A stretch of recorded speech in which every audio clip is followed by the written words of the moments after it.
আসসালামু আলাইকুম ওয়া রাহমাতুল্লাহ। আল্লাহুম্মা সাল্লিম ওয়া সাল্লিম আলা নাবিয়িনা মুহাম্মদ সাল্লাল্লাহু আলাইহি ওয়াসাল্লাম। প্রিয় বন্ধুরা, আমার হাতে যে সবজিটি দেখতেছেন তা হলো কলার মোচা বা কলার ফুল। আমার আঞ্চলিক ভাষা এটাকে কলার থৌরা নামে পরিচিত। আপনার আঞ্চলিক ভাষায় এটা কী নামে ডাকে কমেন্ট করতে ভুলবেন না।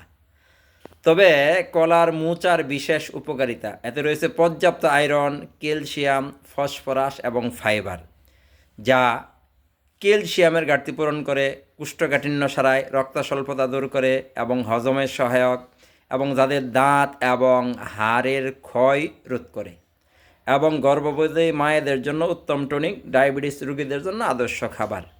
এবং এই বিস্তারিত ভিডিওতে বলতে গেলে ভিডিও লম্বা হবে, তো এই বিষয়ে আমার ফেসবুকে লিখনি আছে, আপনার লিখনিটা পড়তে পারেন। তো যারা ফেসবুক থেকে দেখছেন একটু ফলো দিয়ে আমার পাশে থাকতে পারেন, যারা ইউটিউব থেকে দেখছেন আমার চ্যানেলটি সাবস্ক্রাইব করে আমার পাশে থাকতে পারেন, এবং এই ভিডিওটা শেয়ার করে মানুষের কল্যাণে একটু অবদান রেখে সদকায়ে জারিয়ার অংশ নিতে পারেন।